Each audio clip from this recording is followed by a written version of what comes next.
afternoon and welcome to CEC Gurukul lecture. This is a part of the series Sociology of Religion. In continuation with the series, in today's lecture we are going to learn about M.N. Srinivas, an Indian sociologist, and his view on religion.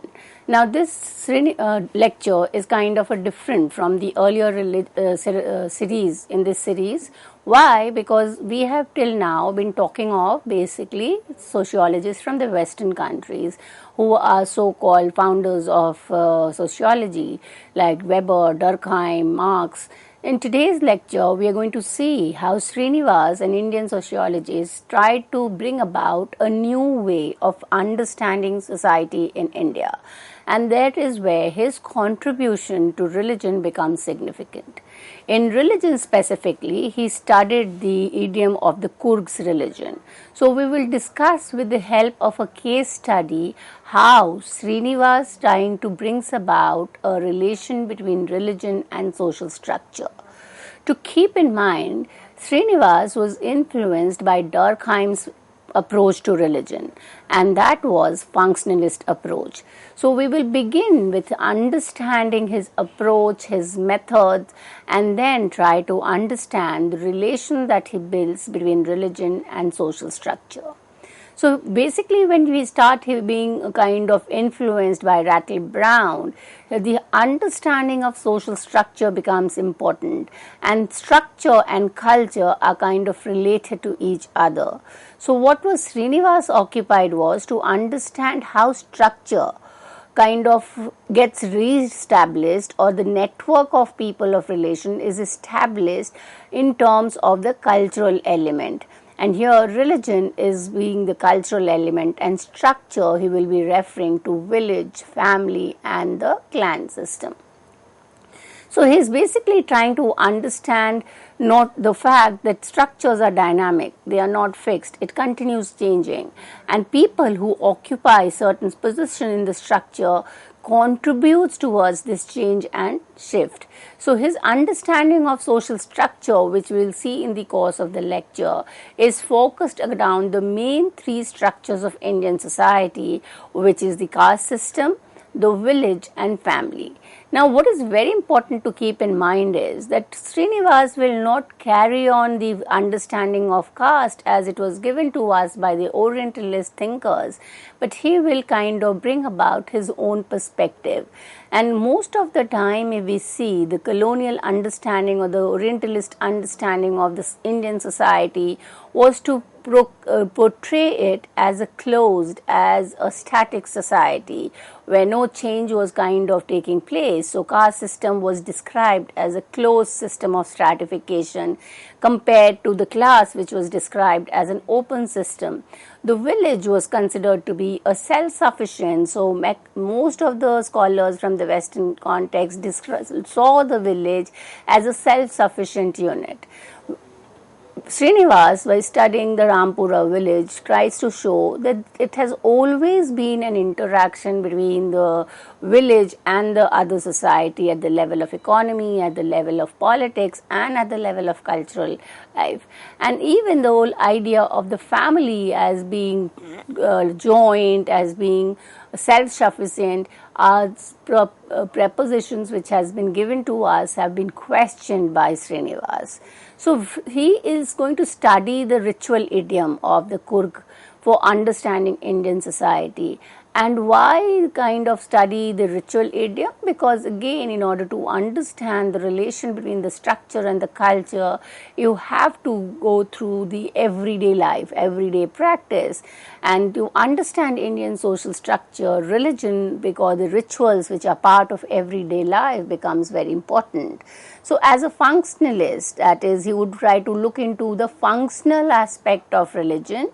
He studied the relation between the structure and culture, and he would arrive that it plays, just like Durkheim kind of argues, that religion plays an important role in building the collective consciousness, or it helps in maintaining the solidarity.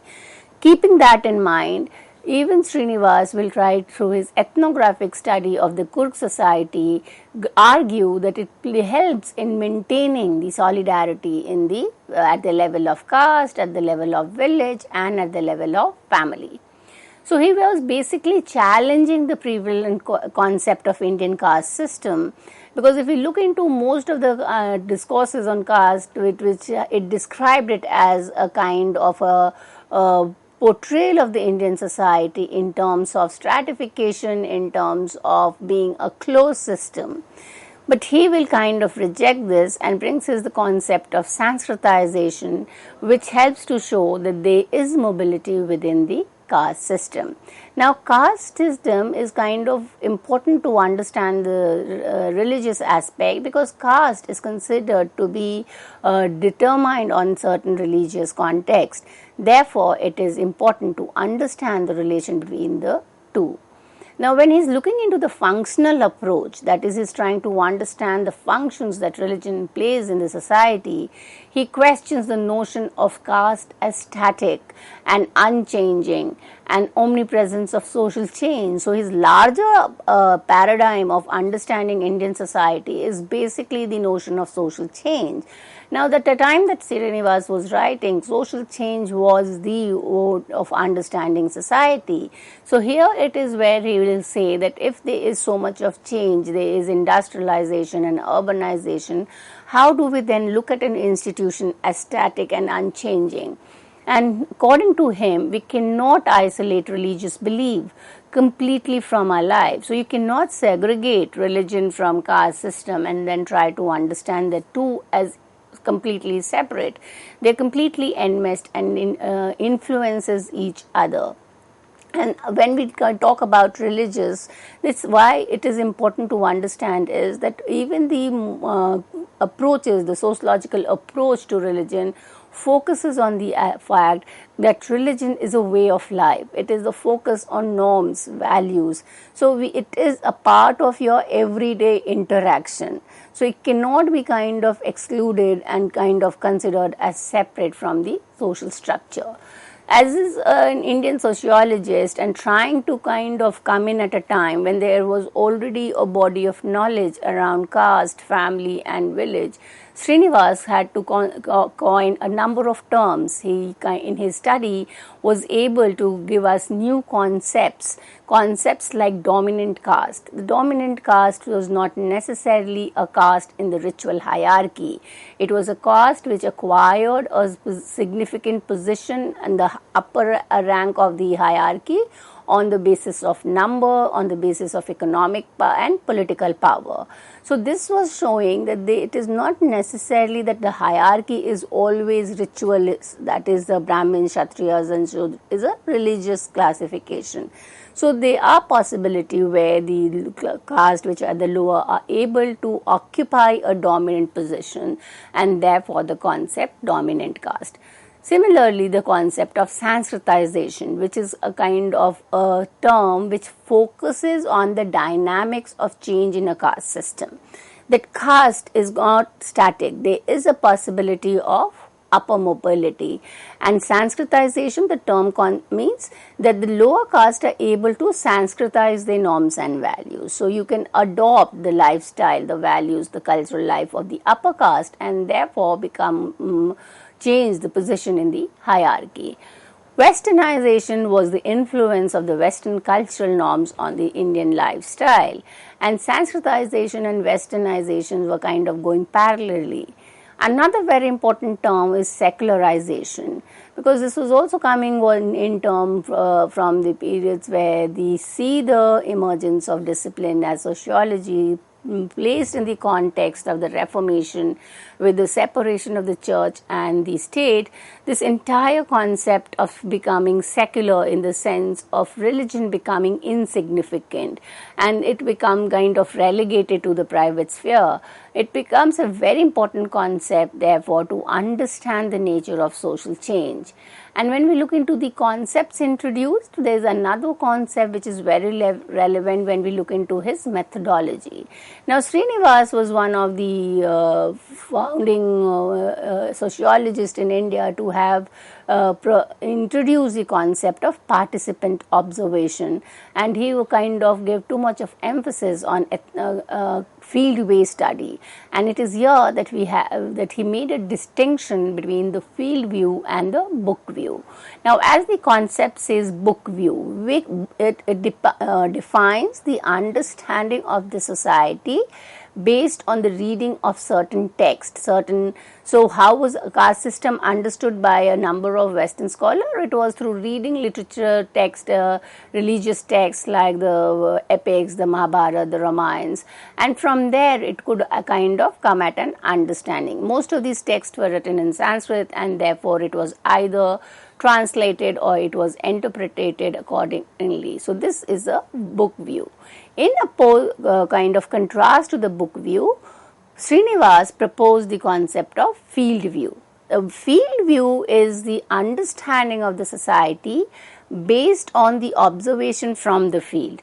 So what we try to understand the caste system in terms of how people live it, how people perceive it, how their everyday life is structured around, and that can be known by kind of going and living among the respondents and kind of spending time and learning their way of life. So that is kind of the understanding of book view and field view.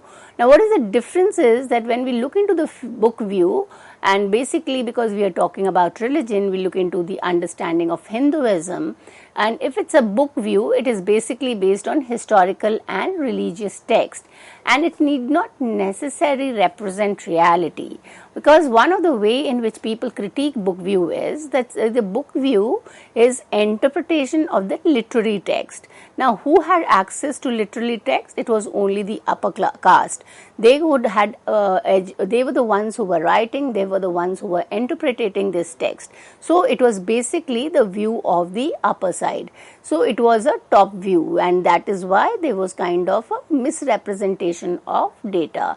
This data is only in terms of the view of one specific group, and therefore the entire or the true picture of religion is not arrived, and it could lead to a false understanding.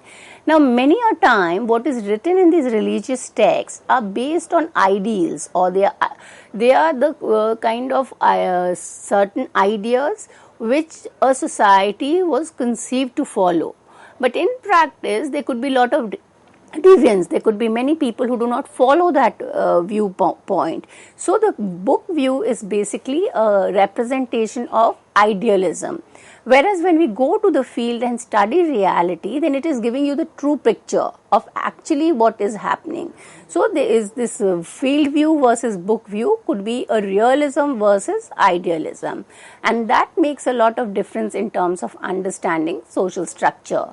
So the field view will take us closer to the actual practice, because instead we are trying to understand the caste system, we will look into its functioning in everyday life. So this is the real picture, and we are understanding the social phenomena more closely.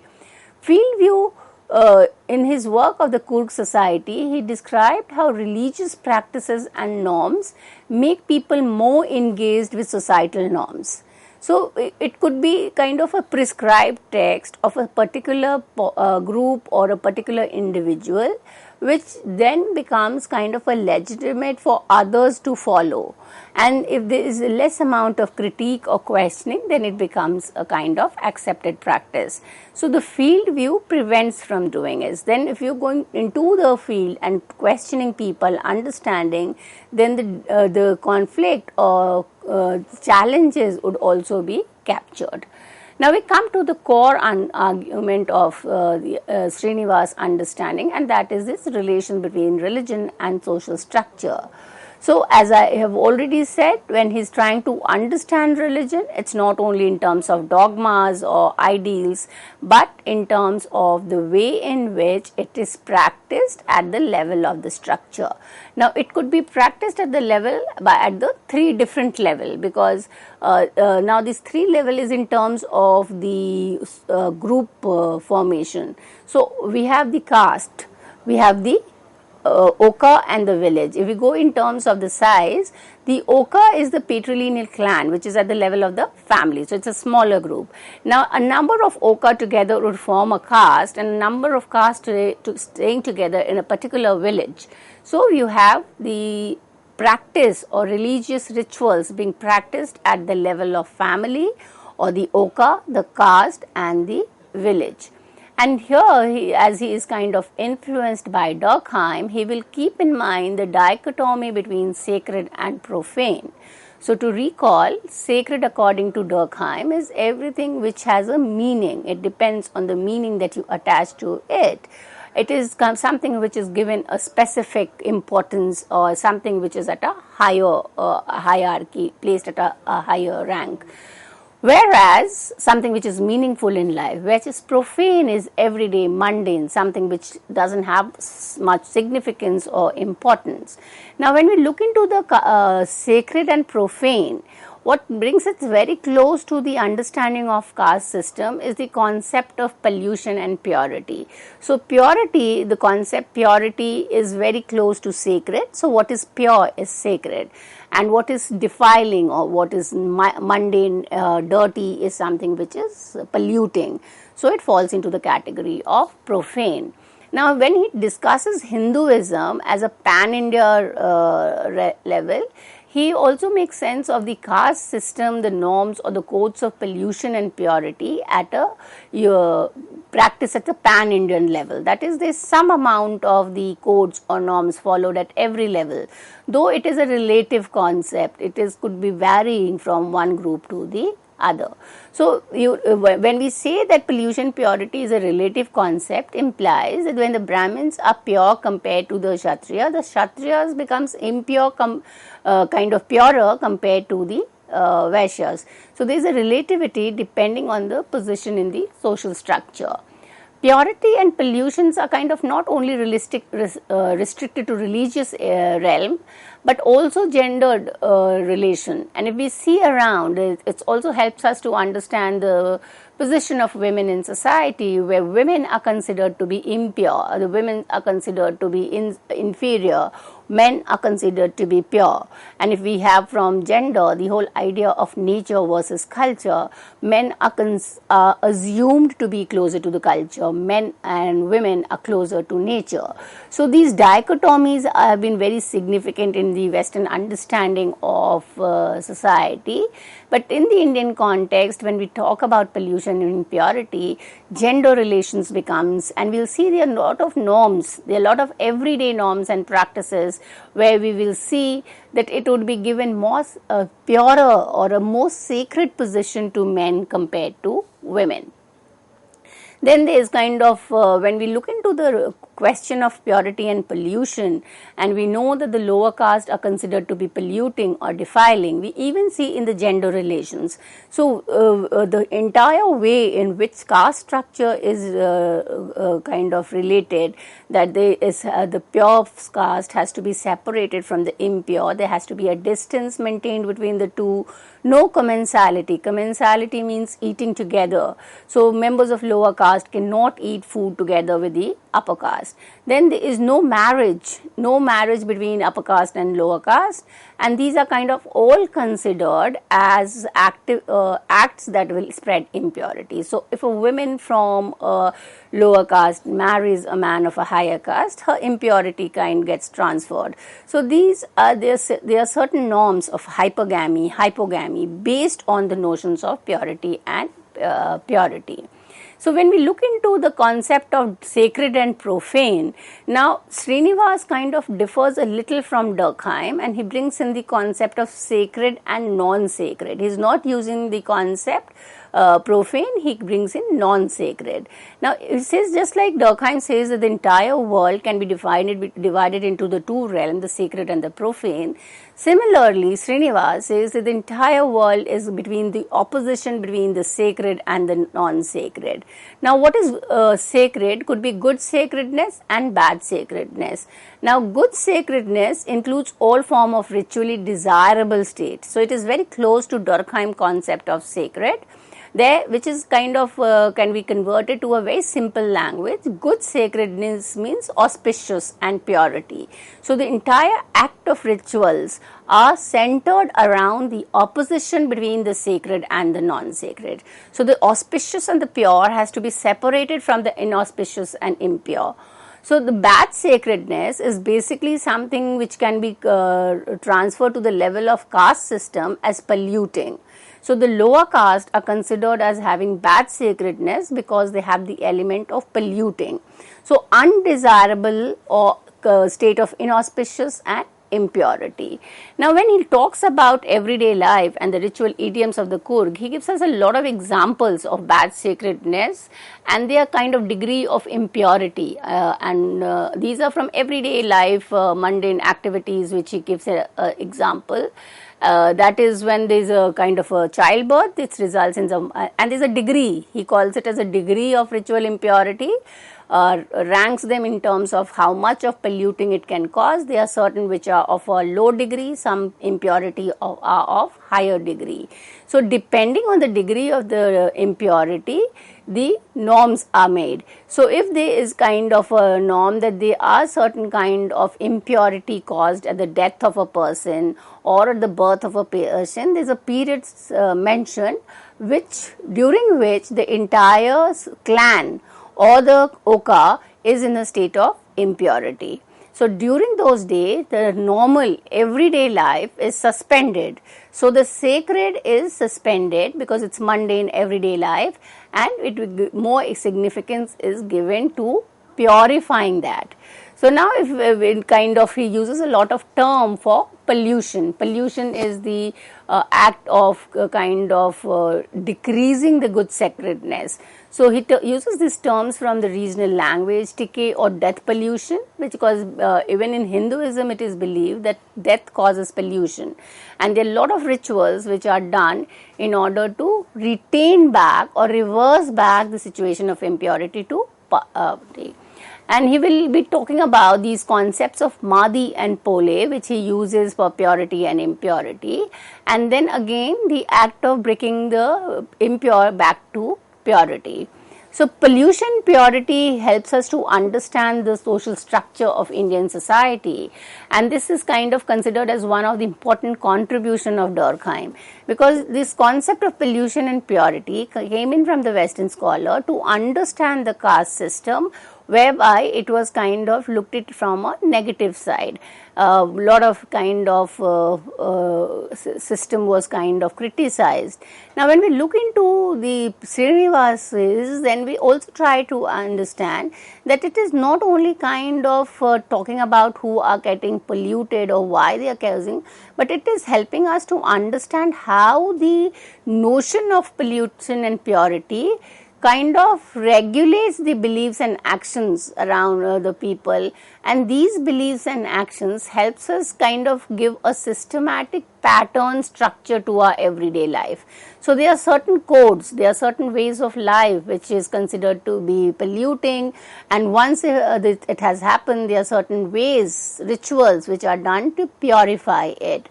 So the Kurg life, and when we read the religion among the Kurgs of South India, we see that there is lot of example, lot of illustrations from everyday life to understand these, and this is very kind of different from, say, a book view which will not be consisting of so many examples.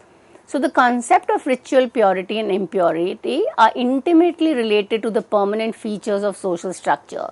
So these are all relativity. Nothing is in a complete state of purity, neither can anything remain impure. It's constantly changing in terms of the relations which is happening. So in a way, it will help us to understand the structures of family, caste and village when we kind of decode the ritual purity, impurity in the cultural construct. So if we'll kind of try to understand that there are a lot of kind of media around, debates around the whole idea of why menstruating women are supposed to kind of not share residence with other members. The explanation was that it is a period of impurity and it could kind of get back into the sense of purity after that period lapse. But they are a kind of complex debates in terms of why the menstrual blood should be considered as impure. But if we go still by what is being discussed from the courts, he is giving these examples.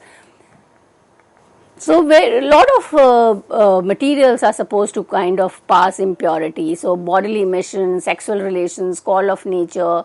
So, these are all things which are considered to kind of make the situation impure.